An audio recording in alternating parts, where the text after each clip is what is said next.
Welcome, everybody. Welcome to the Benjamin. Pardon me. Excuse me. Welcome to the Benjamin Dixon Show podcast version thereof. I had every intention of being live in the studio this morning, but my wife had an appointment. We are expecting our third child. Jeremiah, will be here on January 26th is the expected date. And so she's in that window, and I had lost track of appointment time. So she has an appointment this morning. She's there now. And so I'm going to do a podcast version just to keep the flow going, making sure that I give you as much content as I possibly can give you. And so there it is. So a couple of things that I want to hit on. I don't know how long I'll be today, but I think there's three things I want to hit on. I want to talk about a little bit about the war on drugs, Jeff Sessions. I want to talk a little bit about Donald Trump and the Hillary Clinton Foundation, or the Clinton Foundation, rather. And then I want to talk about this a post that I saw on Facebook. And I want to start there with the post I saw on Facebook. I'm trying to track it down again. One of my friends, Facebook friends, shared a post asking the question why President Obama didn't remove marijuana from the Schedule I drug list. And in the comments section were so many standardized, progressive talking points of him being a corporate sellout, of him being in bed with the pharmaceutical industry. And let's be clear, before I go any further, this is not a defense of President Obama, but if I wanted to defend him, you guys know that I would. I don't pull punches for anybody, not the left, not the further left, not the conspiracy theory left, not the progressive left. You know, I just say what I want to say.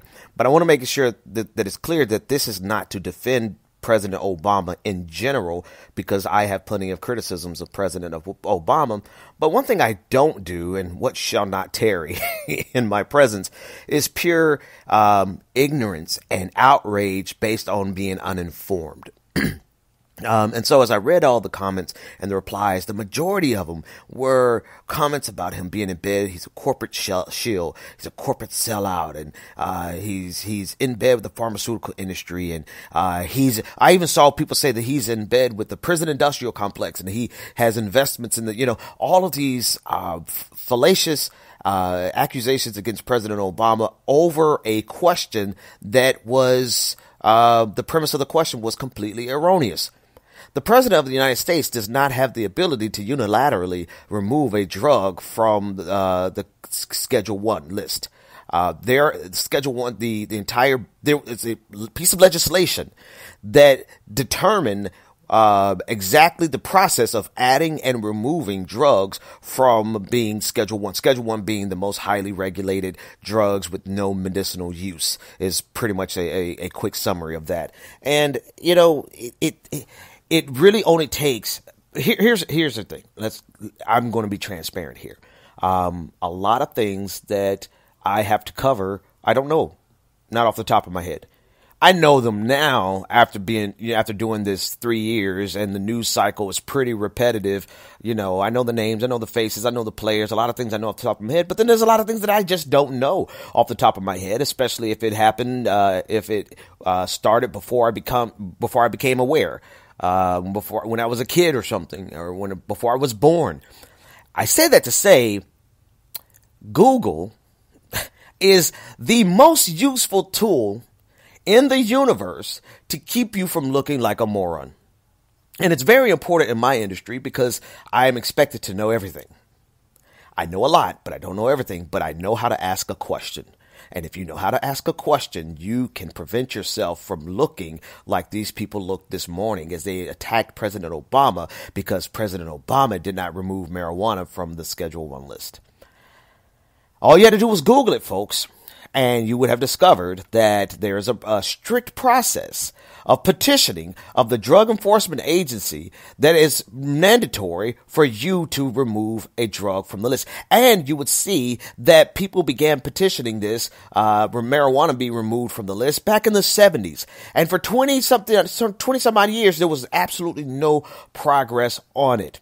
Now, as you already know, this conversation isn't so much about them being wrong about marijuana so much as it is the bigger picture of progressives being wrong and creating a fake outrage, or no, it's a genuine outrage, creating an uninformed outrage in order to forward their idea, this idea that, everybody's the same except for Jill Stein or something.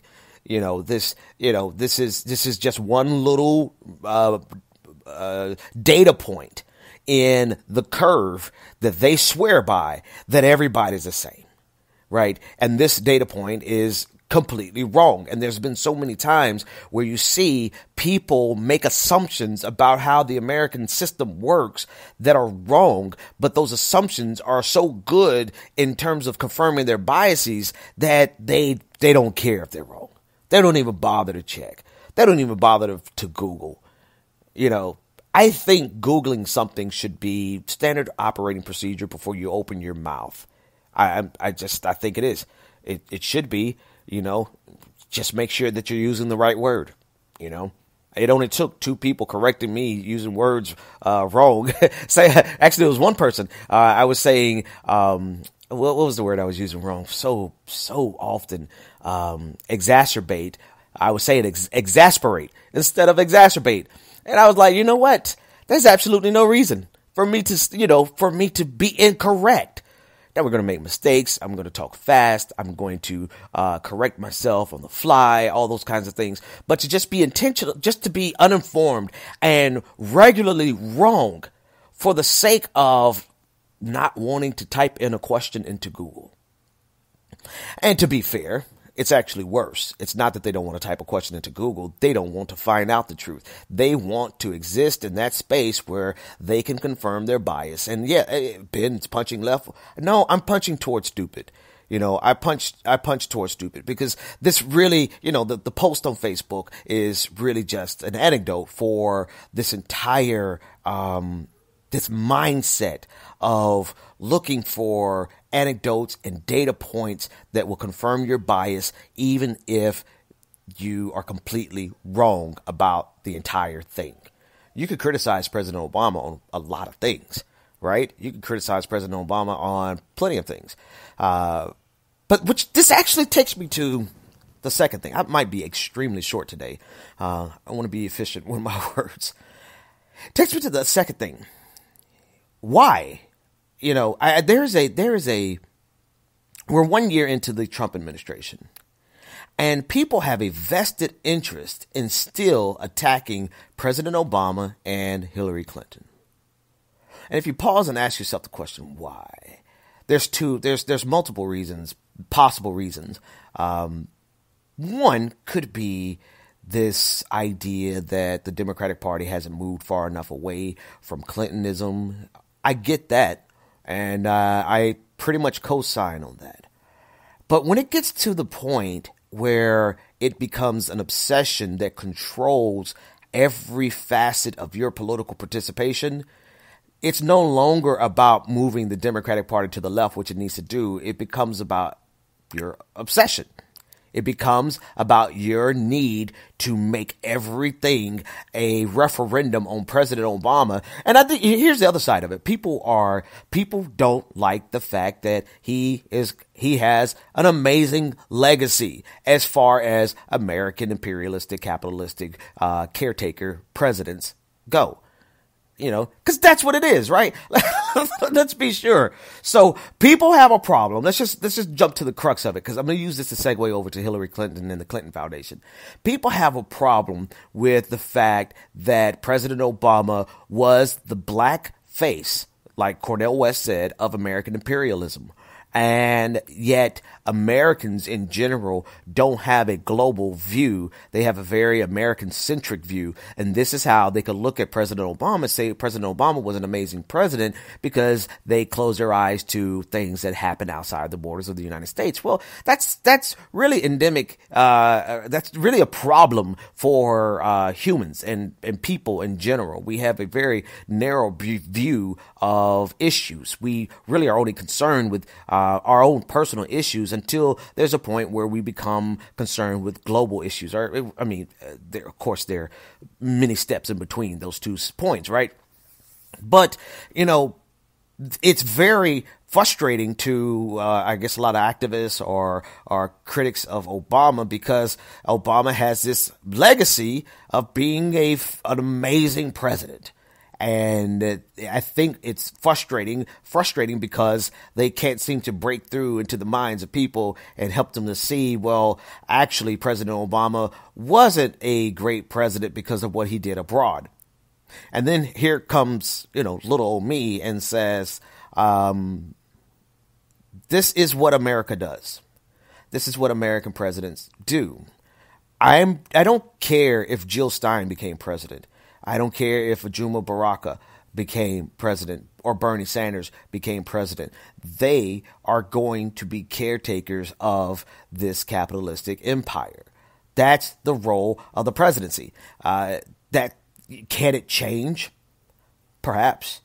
But it would require a fundamental change in what America is. So it's almost like the chicken or the egg. I can't really say where the flashpoint or where the catalyst would come from to actually change America such that it is not an empire, but it's not going to come from the office that was designed not from its inception, but most certainly in the 20th century, it was designed to be nothing more than the caretaker of the capitalistic empire. So, for me, for me personally, and I guess some of you who listen on a regular basis, it almost makes no sense to be extremely frustrated and obsessed with attacking Obama at this point now that he's out of office, because there's a new caretaker in the office. There's a new caretaker who's doing the same damn thing. And if it's about you wanting to, because here's what it is, and I'm, as always, I'm thinking these things through as I talk to you about them. Here it is that if it's really about being concerned with the role of the presidency and what a president does, then there's a new president in the White House who's doing the same things. To me, it almost becomes personalized to Obama because people just don't like the fact that so many Americans, particularly black Americans, love Obama. I see people spend so much, an inordinate amount of time criticizing President Obama at this point when he's gone. And sure, if we're talking about his impact in the Democratic Party, that's one thing. If you're talking about Hillary Clinton's impact in the Democratic Party, that's another thing. Those are things that are still being felt today. But in terms of the job that President Obama did in the White House and his expansion of the military-industrial complex and his expanding of, not the military-industrial complex, even though he did that, the surveillance state in specific, the droning and all those things, then, those things are being carried out still right now today, but people put so much energy and emphasis into this, and it can't be for any other reason than to try to shake up his legacy in the minds of other people. But honestly, when you have what we have right now in the White House carrying out the exact same role as caretaker of American empire, as just a manager of the American empire, then to me it seems like it's an inordinate amount of time. You could disagree with me, and I'm sure you guys will leave comments and let me know why I'm wrong about it, and that's cool. But to me, it just seems like more of an obsession. It's getting over into the realm of obsession, right? And not only obsession, if I could just be kind of candid, thinkers. I like to fancy myself as a thinker. We want you, and across the board, we want you to see things our way. Because if you see things our way, then that's, we feel a sense of fulfillment, yes, but it's also good for business.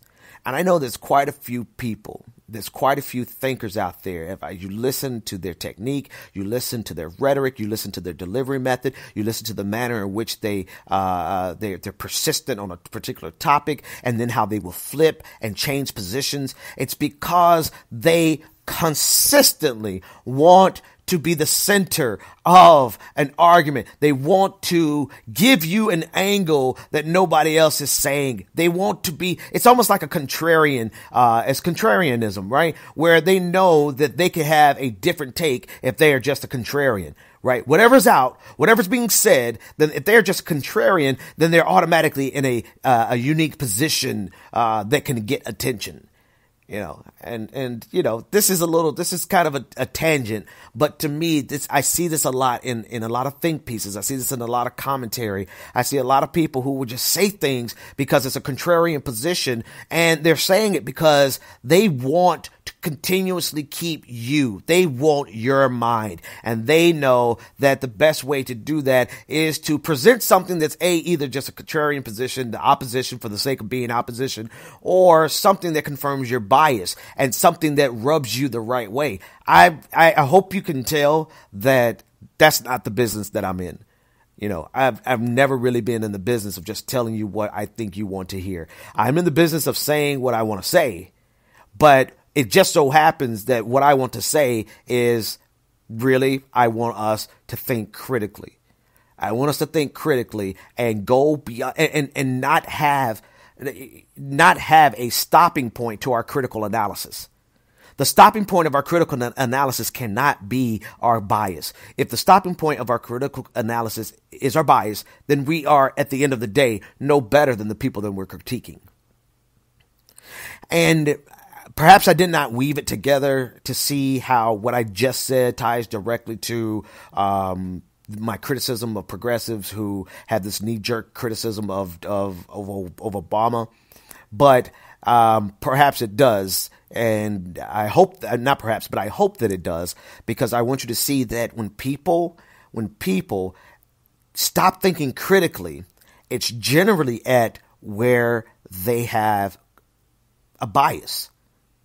And unless we as progressives, we as people, forget about labels. I don't care about labels. Like, don't even call me a progressive right now, today, maybe tomorrow. But if we as human beings continuously do that, then we're not critical thinkers. We're only critical thinkers up to the point of our bias. Now I said something. That's something. Tweet that. That's a good one right there. Which carries me over to Hillary Clinton. People get mad at me because I don't have a visceral negative reaction to Hillary Clinton. I'm not that guy, folks. I've never been that guy. And I think you know that. If I can give Donald Trump credit for being this amazing, I really love the way that Donald Trump claps back. I love it because, I'm petty. I love a good clap back. I mean, I love the way he made Steve Bannon his bitch. It was beautiful. If I can compliment Donald Trump on that, then surely I can give Hillary Clinton credit where credit is due. Likewise, I could call out when people have just lost their goddamn minds and are going so far above and beyond the criticisms and the critiques, the valid critiques of Hillary Clinton as a candidate, Hillary Clinton as a politician, and Hillary Clinton as a historical figure in the sense of her role in the Democratic Party and in American politics in general. We go beyond those critiques and get into the world of obsessions. The epitome, the apex of that of obsession would be best seen in H.A. Goodman. But this is not about H.A. Goodman. This is about the Clinton Foundation being under investigation by the Department of Justice as of, I believe, today or yesterday. The Trump administration has requested the DOJ investigate pay for play in the Clinton Foundation. Here's the reality, right? It's very difficult to prove quid pro quo. So let's just get cut to it, right? Is there pay for play all over our system? Does that mean that people should get away with it? No, but there's almost an insurmountable hurdle when it comes down to actually proving quid pro quo.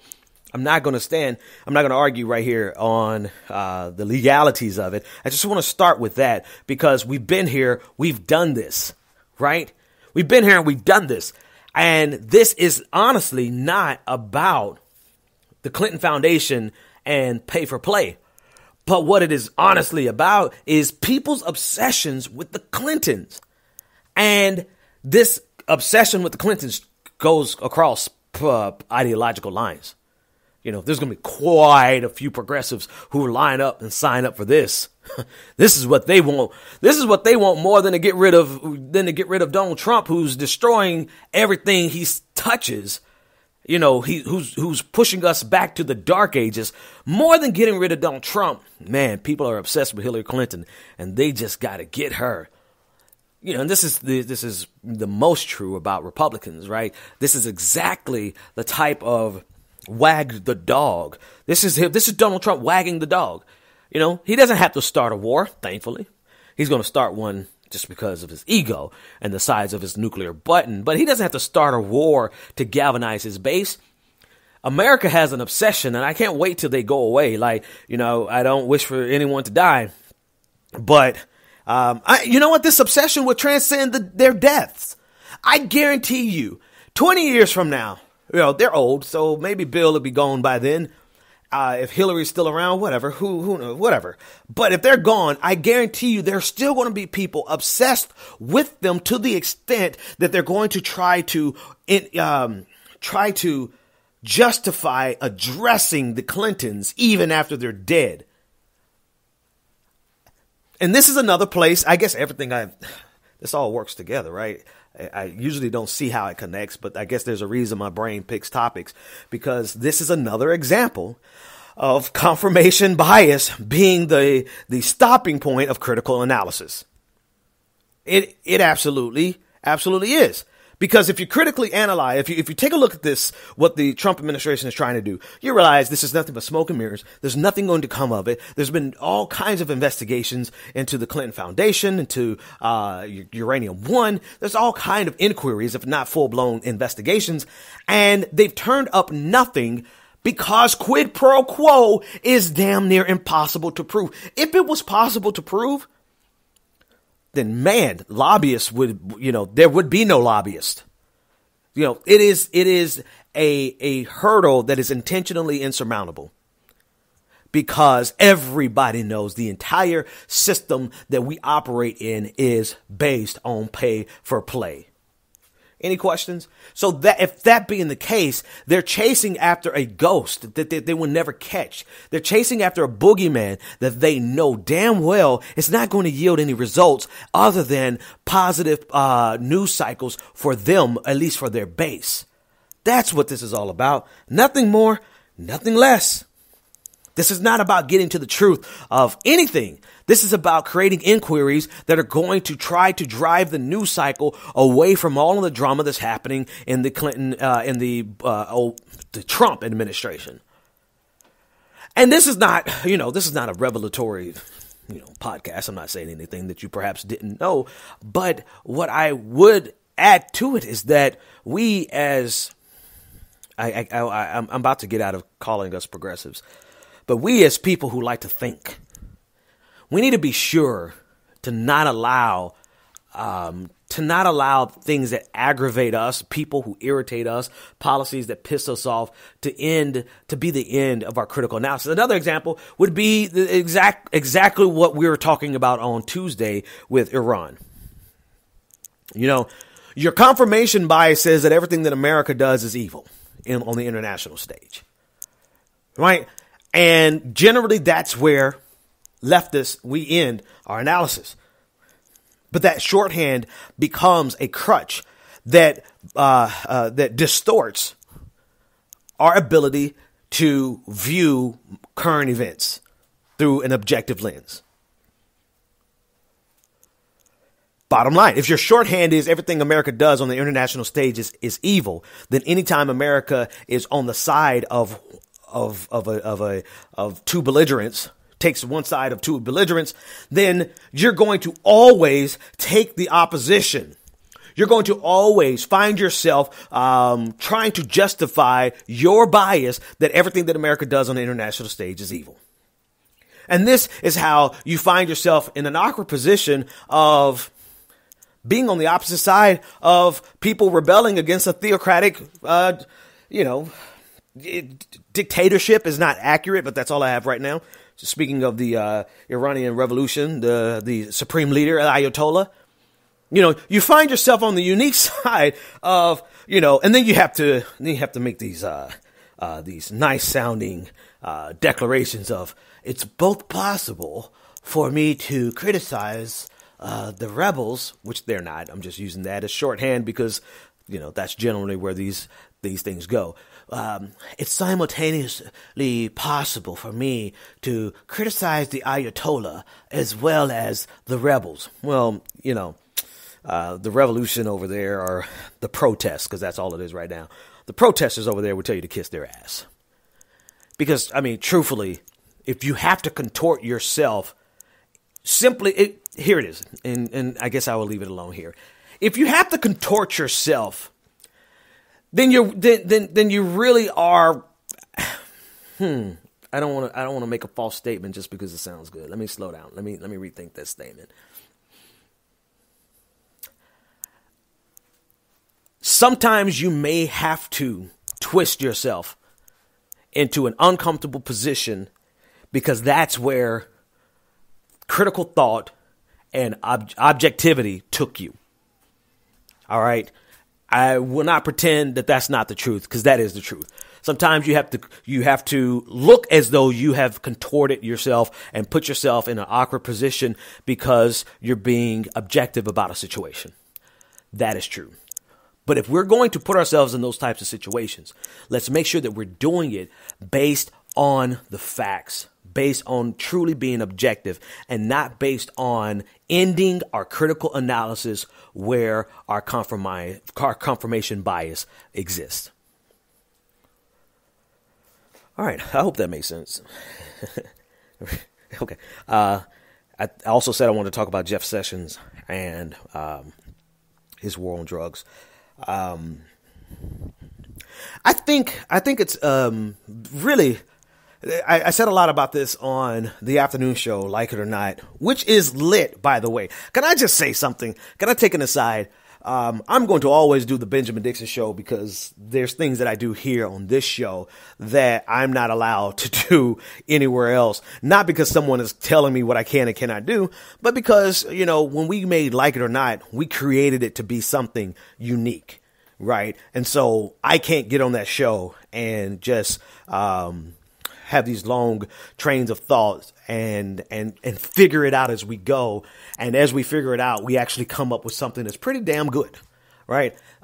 That's what my show is for. But Like It or Not, man, in the afternoon, my homegirl, Rebecca Azor, it's rigorous. We make sure that we get to the bottom of the issue and we have a lot of fun. The production quality is it's magnificent. I'm seriously proud of the work that we do over there. So go over there and check us out every day live at 4:00. But yesterday at 4:00, we talked about Jeff Sessions and the motivations behind this reversal of Obama era policies, which gives individual states the ability to determine how they handle marijuana usage and marijuana sales and the legalization of marijuana. It's the perfect example of federalism. Let the states figure it out. So I don't necessarily want to go over the arguments from yesterday, with one exception, and just to make it clear that this is 100% Jeff Sessions' racist policy targeting black and brown people.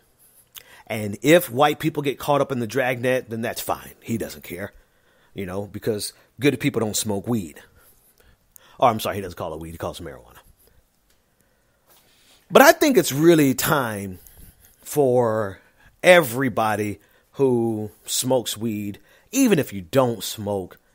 I really kind of feel like it's all hands on deck here, because they can't arrest us all. They can try, but they won't. And I think there's still a stigma around smoking and using marijuana, even if it's in an edible form. There's a stigma around it that is aiding and abetting this war on black and brown people. I have a lot of friends and family, particularly family, people who go to my church, who really still see marijuana usage as a bad thing that's over and above like drinking alcohol. And do you know what alcohol, obviously you guys are adults, you know exactly what alcohol does to your body as compared to marijuana? The damage, like the deaths, I don't even have to point that out. But I really think it's time for us to confront this as to end the taboo nature of it. And this is something that a lot of people have already figured out. It's don't get me wrong, it's mainstream. It's not taboo as it used to be, clearly.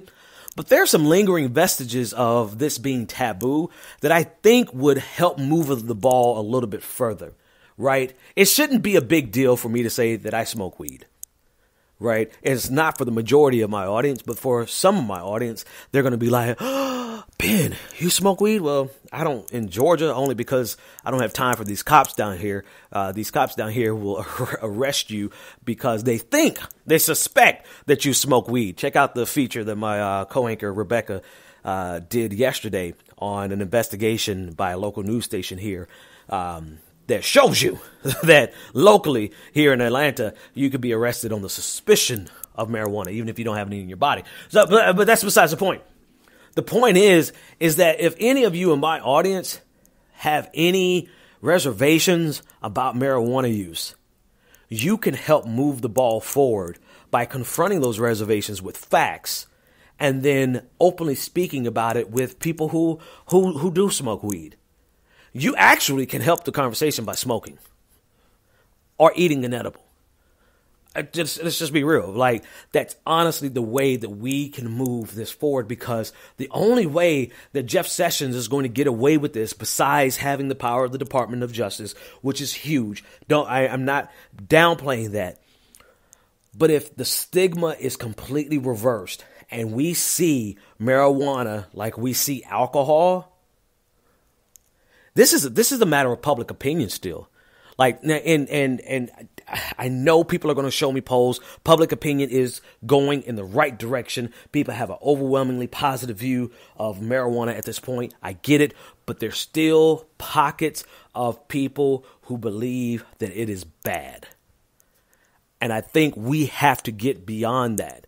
We have to get beyond that, and we have to help our friends get beyond that. And even as I'm saying it, right, I feel like I'm preaching to the choir, but I'm not preaching to the choir. I'm trying to get you, the choir, to preach it to your friends and family who have this stigma, who have this taboo thing in their head.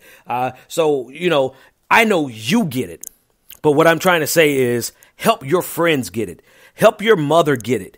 Help that person who still looks at you a little silly because you have a bong in your home. Help them to get it. We have to get past this so that people can stop going to jail over it.